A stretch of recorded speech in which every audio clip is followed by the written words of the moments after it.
Well, 24 hours into this weather delay. As you can see by John's jacket. Just enjoying the paradise here. We're still in rainy Talkeetna, which means dumping snow.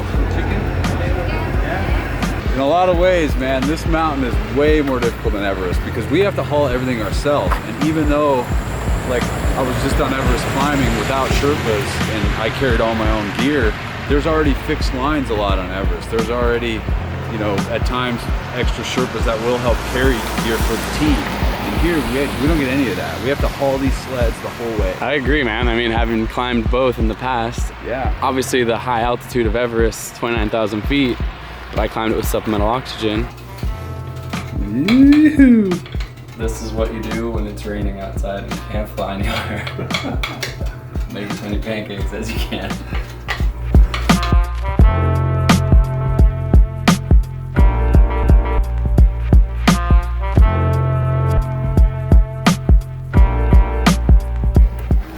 Standing on top of there, that's where the world record clock starts.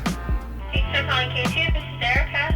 Hi Erica, this is Colin O'Brady. This is Colin O'Brady, one of the climbers who have been stuck for days. Just calling in for my usual. About to listen to the update from one of the teams that are out there, hear what they're going through. Day 4 of the storm, it continues tomorrow. Day 4, they haven't moved. Day 5 of the weather delay. Hoping for good news this morning. Hi Dylan, this is Colin O'Brady, one of the climbers. Colin, I've got an update.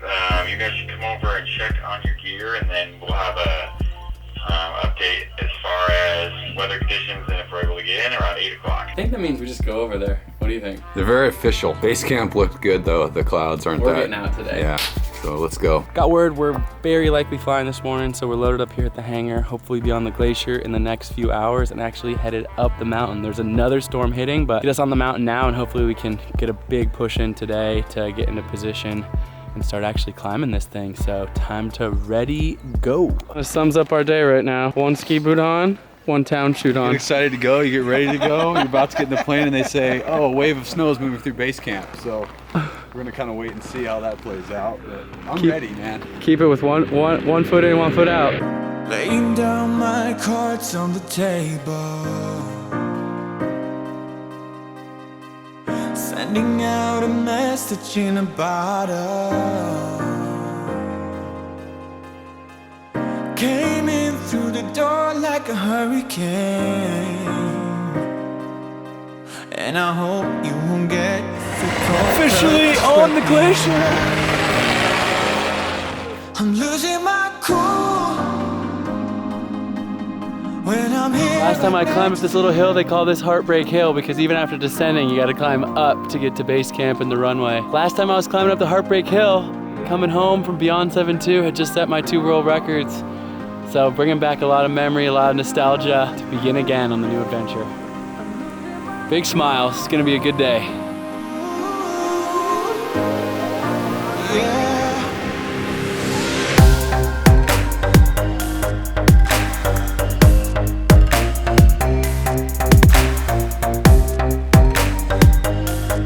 Well, we've been out here 2.5 hours or so. After the storm, the conditions are pretty much perfect for a second. We're gonna try to take advantage of it as much as we can before the next storm moves in. Talking to so many people coming down the mountain. People have just been getting hammered in the storm for a week or longer. Nice peace and quiet. Just me and John hanging out. Yeah. Well, we made it to 7800 camp. Usually this is camp 1 out here. Crazy because there's literally nobody here at this camp, and on an average day there's probably 50 to 100 people here, easy. And we're literally all alone here, but we're not gonna stop here, we're gonna keep going. I'm actually having a little bit of a challenge. My boots. New ski boots. I thought I wore them in, but they're really ripping my feet up. I'm in a ton of pain. It's like excruciating. I actually have to take my boot off just to take a break from the pain.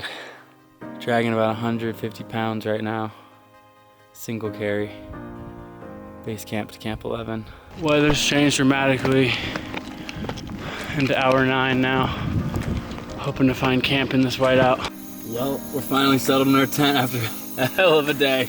Bagel spaghetti. Bagel spaghetti. I'm doing a freeze dried. Both of us when we got here said that was one of the hardest climbing days In our career. in our entire career. Well, when you're pulling 125 to 130 pound sled each. A normal trip would take 5 days minimum to get into position of where we are right now. We did it in 8.5 hours.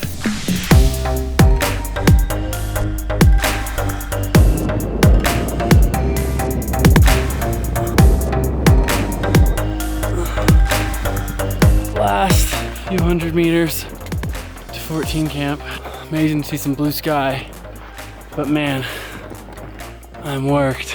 All right, feet got trashed yesterday, a little alcohol wipe. Ow! Dude, it's a rookie mistake. Rookie mistake. This never happens to me. That stings so bad. Sat modem right there. This is me in a snowstorm trying to send a photo out so people know where we are. Takes about 20 minutes, best case, to send one photo. That's commitment. We got the doctor With the butter in there. in the These are lab. high altitude cakes, we call them. And then we have the batter. This is chocolate chips in there. So make sure we get you a fair share of those. Chocolate chip action. Just about like that. This is the moment of truth right here.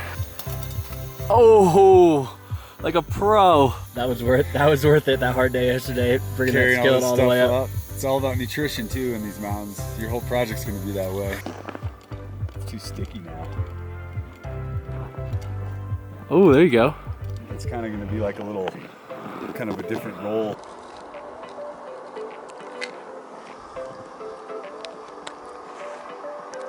Here's a little tour of our camp.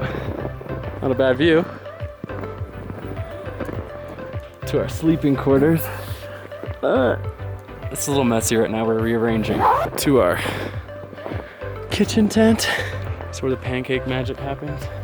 Sit right here, cook it up, stretch, relax. We're waking up here, trying to motivate ourselves to get out of the tent to go climb, get an acclimatization ski in.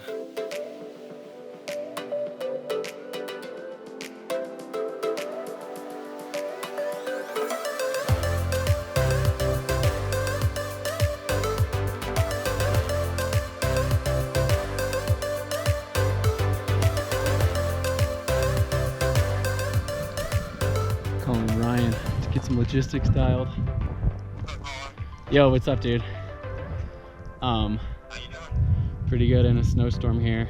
Trying to scheme on some crazy logistics. I'm gonna speak quickly because the sat phone minutes are really expensive. Planning to summit for Wednesday. That's the plan as of now. Of course, that means flying you up here on Wednesday, etc., and then the things start rolling from there. That's 1 day ahead of our originally planned schedule, as you know. The scheme that we've come up with that Blake has helped us to fucking master is that we can get to Hawaii, do Hawaii, and then actually fly to Albuquerque, New Mexico, climb the peak in New Mexico, drive over to Oklahoma, climb the peak in Oklahoma, get on a plane, and then get to Florida in time to meet the private jet.